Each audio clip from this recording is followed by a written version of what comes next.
आज का बेटा भी हूं, क्योंकि मैंने जो जातीय व्यवस्था है, ये सब चीजें हैं, ये मैंने देखी नहीं है, ये मैंने स्वयं झेली हैं। ये सब चीज मैंने देखी नहीं, मैंने स्वयं झेली हैं।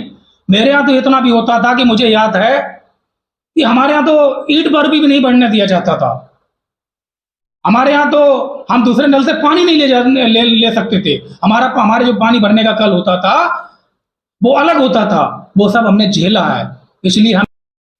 फ्रेंड्स, आज मेरे साथ जो हैं भीम आर्मी के दो ऐसे जाबाज सिपाही, मेरे जो स्टूडियो है मेरा, उसी स्टूडियो में भीम आर्मी के दो जाबाज सिपाही हैं, वो आए हुए हैं मिलने के लिए, उपस्थित हैं। तो उनसे चर्चा करेंगे और जानेंगे आज भीम आर्मी के बारे में। तो ये जो मेरा पूरा ब्लॉग है, इस ब्लॉग में मैं भीम आर्मी और आज़ाद समाज पार्टी जो है उसके बारे में बात करेंगे। कई मेरे ऐसे सब्सक्राइबर हैं जो हमको कमेंट किए हैं कि भीम आर्मी ये क्या है, देश में भीम आर्मी कौन है।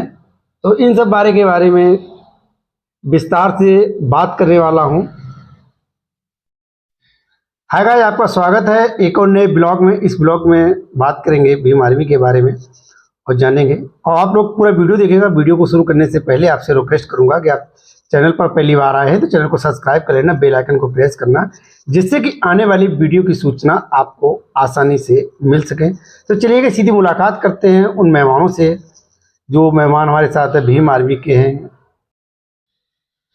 आप लोगों का स्वागत है हमारे स्टूडियो में। बहुत बहुत आभार आपका। फ्रेंड्स, आप देख सकते हैं हमारे साथ जो हैं दो लोग हैं, भीम आर्मी और आज़ाद समाज पार्टी, जो माननीय आज़ाद चंद्रशेखर की पार्टी है, तो उन्हीं का एक संगठन है भीम आर्मी। तो विस्तार से बात करेंगे आज और जानेंगे अपने मेहमानों से भीम आर्मी और आज़ाद समाज पार्टी के बारे में। तो आप लोग पूरा वीडियो देखिएगा और जो भी आपको अच्छा लगे, खराब लगे, वो कमेंट करके जरूर बताइएगा। चलिएगा वीडियो को शुरू करता हूँ। आप अपना जो हमारी ऑडियंस है उसको परिचय दीजिएगा, आप तो अच्छा लगेगा। जय भीम। मेरा नाम वीरू खरे है और मैं भीम आर्मी का जिलाध्यक्ष हूँ कन्नौज से। जय भीम साथियों, मैं प्रभात गौतम, आज़ाद समाज पार्टी से जिलाध्यक्ष कन्नौज से। लोगों से पहला क्वेश्चन है हमारा, वीरू खरे जी, भीम आर्मी का जन्म कब हुआ? जो भीम आर्मी है वो अस्तित्व में आई है 2016 में। 2016 में जो भीम आर्मी संगठन है वो एक मददगार संगठन था, जो शोषित वंचित की आवाज वहां पर थी सहारनपुर में।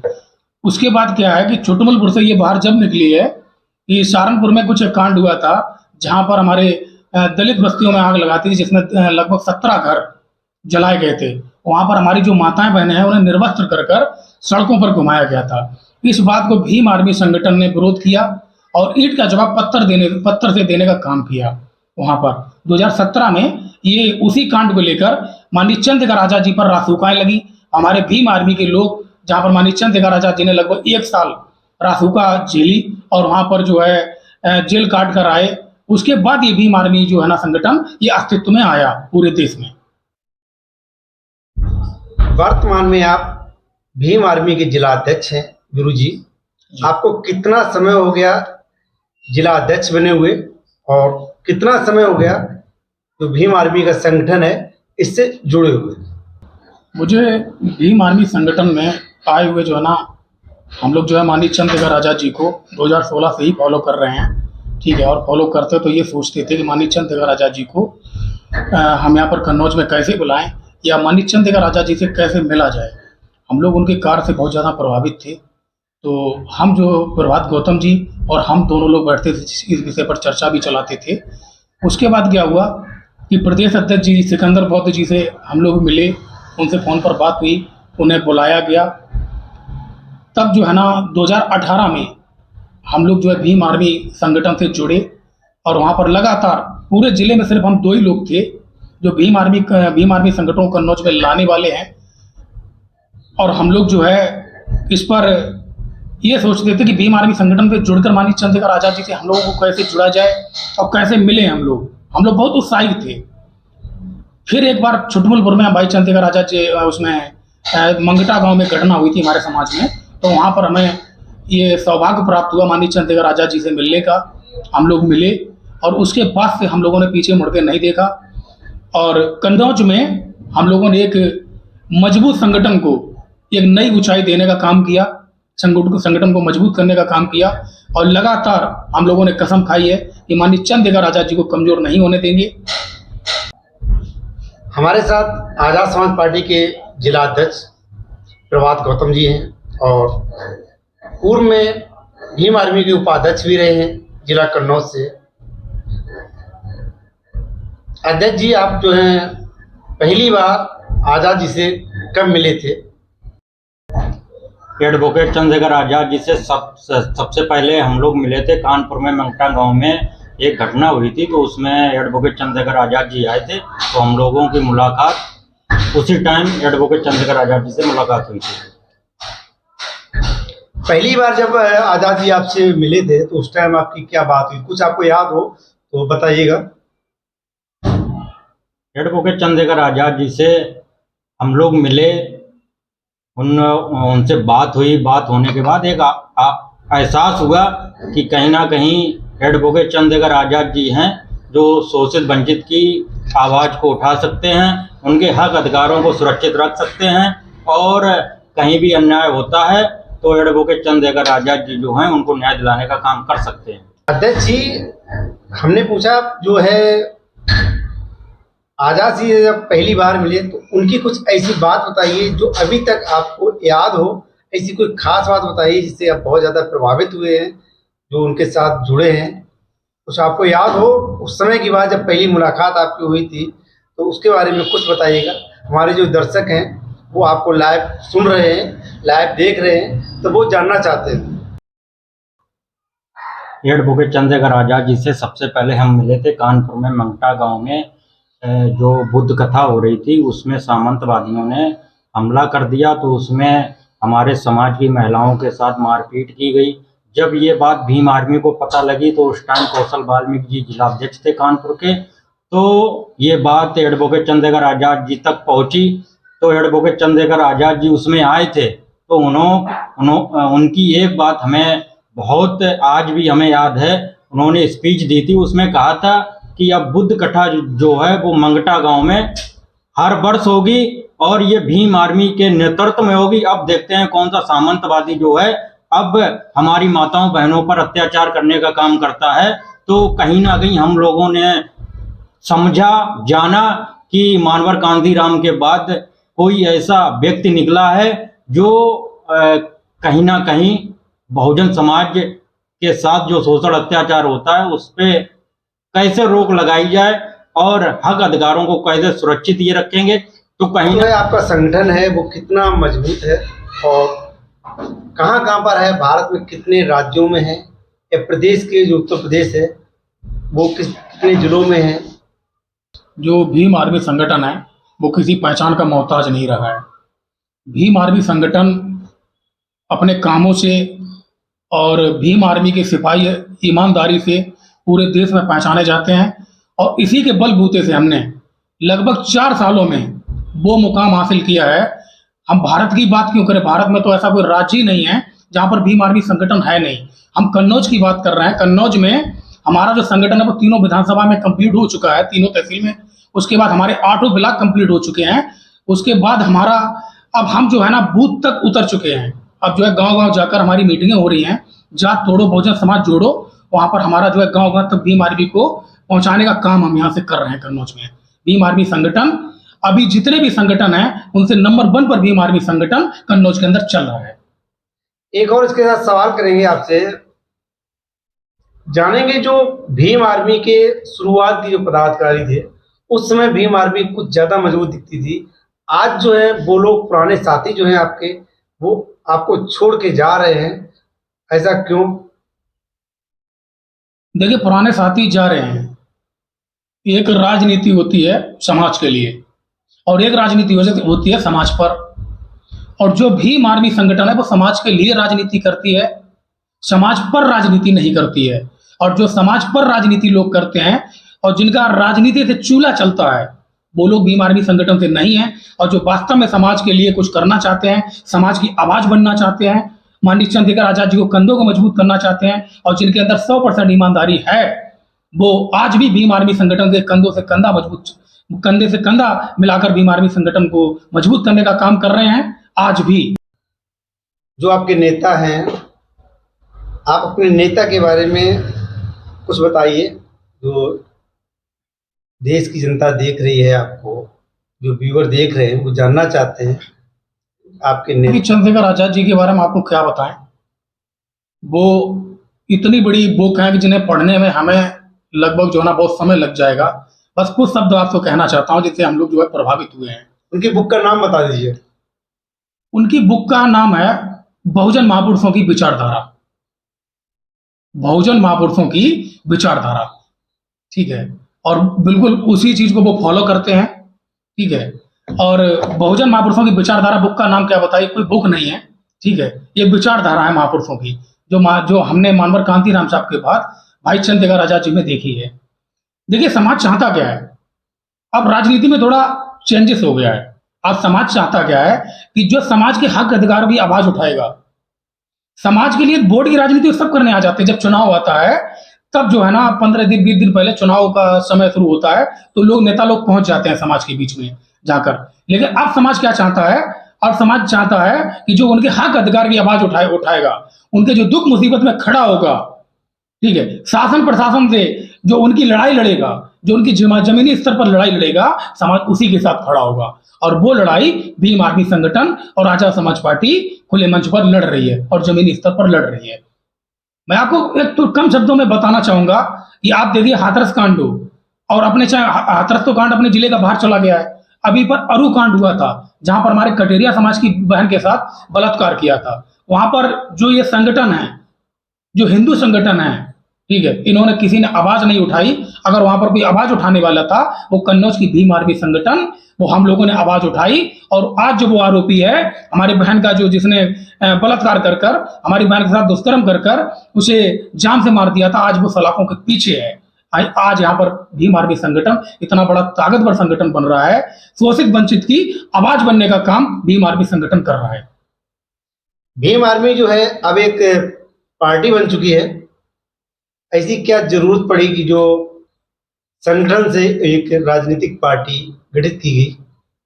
पार्टी बनाने की इसलिए जरूरत पड़ गई एडवोकेट चंद्रशेखर आजाद जी से। जब ये क्वेश्चन मीडिया वालों ने भी किया था तो एडवोकेट चंद्रशेखर आजाद जी ने जवाब दिया था। दिल्ली से जब भीम आर्मी का राष्ट्रीय अधिवेशन था तो उसमें जवाब दिया था कि एडवोकेट चंद्रशेखर आजाद जी ने कहा था कि 2017 से हमारे ऊपर, हमारे कार्यकर्ताओं के ऊपर झूठे मुकदमे लगाए जा रहे हैं।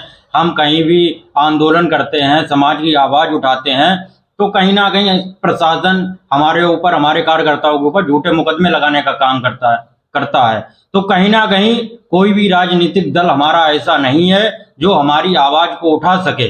और जब तक, जैसा कि मानवर कांतीराम ने कहा था कि जब तक आपकी राजनीतिक जड़ें मजबूत नहीं होंगी, जब तक आप सत्ता के करीब नहीं पहुंच पाएंगे तो कहीं ना कहीं आपके हक अधिकारों को सुरक्षित नहीं रखा जाएगा। कहीं ना कहीं एडवोकेट चंद्रशेखर आजाद जी ने बताया कि पार्टी इसलिए जरूरी है, जब तक हम सत्ता के करीब नहीं पहुंचेंगे, सत्ता में नहीं पहुंचेंगे, तब तक हम ना तो समाज के हक अधिकारों को सुरक्षित रख सकते हैं और ना हम समाज को न्याय दिलाने का काम जो है, जिस तरीके से शोषण अत्याचार हो रहा है, उसको हम लोग नहीं रोक पाएंगे। 2024 में लोकसभा का चुनाव आ रहा है, आपकी पार्टी क्या मैदान में आएगी? नहीं, हम लोग बिल्कुल कदम लगे पड़े हुए हैं और दिन प्रतिदिन हम लोग जमीनी स्तर पर मेहनत कर रहे हैं। बूथ संगठन भी तैयार हम लोगों के हो रहे हैं, बूथ पे भी हमारा काम चल रहा है। जिस तरीके से जिस पार्टी की नींव मजबूत नहीं होती वो कभी भी पार्टी सक्सेस नहीं हो सकती। नींव का मतलब है बूथ संगठन। तो हम लोग जो हैं लगातार बूथ संगठन तैयार कर रहे हैं। और जो चुनाव की बात कर रहे हैं आप, चुनाव तो हम पहले भी लड़ चुके हैं। नगर पालिका का जो चुनाव हुआ था उसमें भी हम लोगों ने प्रतिभाग किया था, उसमें हमारे प्रत्याशी भी जीते थे। और इससे पहले जो जिला पंचायत का जो चुनाव हुआ था तो उसमें हमारे जिला पंचायत सदस्य उसमें भी जीते थे, बीडीसी प्रधान भी जीते थे। तो हम लोग उच्च स्तर की तैयारी कर रहे हैं 2024 के चुनाव के लिए और हम लोग मजबूती के साथ 2024 का चुनाव लड़ेंगे। विधानसभा का चुनाव आपके नेता जब लड़े थे तो उनकी जमानत तक जब्त हो गई थी। अब जो है अब लोकसभा में क्या हालत रहेगी, उस पर आप कुछ कहना चाहेंगे? आपने ये कहा है कि जो चुनाव भी पिछली बार लड़ा है गोरखपुर में, उसमें जमानत जब्त हो गई है। मैं आपको बताना चाहता हूँ भाई साहब, आपकी जानकारी के लिए, वहाँ से प्रथम बार हमें लगभग 8,000 प्लस वोट मिले हैं, ठीक है, गोरखपुर से। और भाई चंद्रशेखर आज़ाद जी, प्रथम चुनाव था उनका, और कोई भी संगठन, कोई भी पार्टी, उसे समय लगता है उठने में या कुछ भी करने में समय लगता है। लेकिन उसके बाद जब अभी जो चुनाव हुआ है, जो अभी चेयरमैन का चुनाव हुआ है, नगर पालिका का चुनाव हुआ है, उसमें हम आपको जानकारी के लिए आपको बताना चाहते हैं कि ये वही संगठन है, ये वही पार्टी है जिसने 170 प्लस उनके सभासद बने हैं। उसके बाद हमारे 7 नगर पालिका अध्यक्ष, उसके बाद हमारे 7 पार्षद हमारे बने हैं इसी संगठन में। जो लोग अफवाह उड़ाते हैं कि माननीय चंद्रशेखर आज़ाद जी की जमानत जब्त हुई है, अफवाह क्या, वो तो एक सच है कि जमानत जब्त हुई थी, तो आप मानते हैं? नहीं, जमानत जब्त हुई या नहीं हुई वो एक अलग बात हो गई है। मेरा क्वेश्चन है, जमानत जब्त हुई थी, ये तो आप मानते हैं? प्रथम बार देखिए चुनाव कोई लड़ता है, प्रथम बार जब चुनाव लड़ता है, पार्टी संगठन में उठने में थोड़ा समय लगता है। वहाँ की जनता ने क्या किया है या नहीं, क्या नहीं किया है, जमानत कैसे जब्त हुई है, क्या नहीं हुआ है, इस पर भी सवाल उठता है कि आज हो क्या रहा है। आप देखिए, पहले अपने यहाँ पर ले लीजिए, आप कन्नौज के अंदर आप ले लीजिए कि आप यहाँ पर ऐसे कुछ स्टेट हैं, वो क्या नाम, यहाँ पर ऐसे कुछ कस्बा अपना है, जैसे कपूरपुर ले लीजिए। कपूरपुर में बीजेपी का वोट निकलता है, तो कपूरपुर में बीजेपी का वोट निकलने का क्या मतलब है, आप ये बताइए। जबकि कपूरपुर में कोई वहाँ का समर्थक ही नहीं है, फिर भी अगर ये वोट आता है तो अगर फिर भी वहां से अगर वोट पड़ रहा है तो ये सोचने वाली बात है कि कहीं ना कहीं इसमें जो है ना ईवीएम में घोटाला है। कपूरपुर में जब वोट निकलता है तो जनता वोट देती है, तभी तो निकलता है। नहीं, ये बिल्कुल आप बिल्कुल निराधार, बिल्कुल गलत है। अगर इन्हें ऐसा लगता है तो किसी एक सीट पर ये निर्धारित कर लें जहां पर ये लगते हैं कि हम मजबूत हैं, वहां पर माननीय चंद्रशेखर आज़ाद जी चुनाव लड़ेंगे और भीम आर्मी संगठन आजाद समाज पार्टी वहां से चुनाव लड़ेगी। और उसके बाद मेरी शर्त बस यही है कि वहां पर बैलेट पेपर से चुनाव करा दिया जाए। उसके बाद आप देखिए कि भीम आर्मी संगठन और आजाद समाज पार्टी ने क्या अपना वजूद हासिल यहां पर किया है, कन्नौज के अंदर या कन्नौज से बाहर भी कहीं भी। आप एक और आखिरी सवाल आपसे, जो आपके राष्ट्रीय नेता हैं वो कई बार इंटरव्यू में बोले हैं, डिबेट में बोले हैं कि मैं नेता नहीं कार्यकर्ता हूं। वो इसलिए बोले हैं कि नेता नहीं मैं कार्यकर्ता हूं। जिस दिन हमें ये लगेगा कि मैं नेता हूं, जिस दिन मुझे ये लगेगा कि मैं नेता हूं, उस दिन मैं जो है ना पब्लिक के बीच में नहीं जाऊंगा, मैं समाज के बीच में नहीं जाऊंगा। नेताओं का क्या काम क्या होता है, एसी में बैठकर हवा खाना, धूप नहीं लगने देना, ठीक है। और समाज की बात जो है ना, कहीं पर कोई भी घटना घटती है, मान लीजिए छिबरामऊ में घटती है, कन्नौज में घटती है, नेता का काम क्या है कि सोशल मीडिया पर बैठ गए कि फलानी जगह पर यह घटना घटी है, मैं इसकी निंदा करता हूं, मैं इसकी निंदा करता हूं। तो क्या लगता है कि इसकी निंदा करने से क्या समाज को न्याय मिल गया है? नहीं। वहीं पर जो भीम आर्मी संगठन है, जिसने ये कहा कि मैं नेता नहीं, आप समाज का बेटा हूं, भीम आर्मी संगठन सोशल मीडिया का प्रयोग तो करती है, लेकिन ये कहती है कि आज जो फलाने गांव में और जो छिबरामऊ में घटना घटी है, एक एग्जाम्पल दे रहा हूं कि छिबरामऊ जो घटना घटी है, मैं उसकी निंदा करता हूं और शासन प्रशासन से कहना चाहता हूं सोशल मीडिया के माध्यम से कि अगर 24 घंटे के अंदर हमारे समाज के व्यक्ति को या मेरी बहन को न्याय देने का काम ना किया गया तो 24 घंटे के भीतर कलेक्टेड में आपको भीम आर्मी संगठन और आजाद समाज पार्टी दिखाई पड़ेगी। तो नेता और बेटा में ये अंतर होता है। आप नेता है या कार्यकर्ता हैं? देखिए, मैं जो है ना पार्टी का कार्यकर्ता भी हूं और समाज का बेटा भी हूं, क्योंकि मैंने जो जातीय व्यवस्था है, ये सब चीजें हैं, ये मैंने देखी नहीं है, ये मैंने स्वयं झेली हैं। ये सब चीज मैंने देखी नहीं, मैंने स्वयं झेली हैं। मेरे यहाँ तो इतना भी होता था कि मुझे याद है कि हमारे यहाँ तो ईंट भर भी नहीं बढ़ने दिया जाता था। हमारे यहाँ तो हम दूसरे नल से पानी नहीं ले सकते थे। हमारे जो पानी भरने का कल होता था वो अलग होता था। वो सब हमने झेला है, इसलिए हम जो है ना पार्टी और संगठन के कार्यकर्ता हैं, समाज के बेटा हैं हम। और हमेशा ही मैं आपके माध्यम से बताना चाहता हूं कि मैं कार्यकर्ता बनकर अपने समाज की सेवा इसी तरीके से निरंतर करता रहूंगा।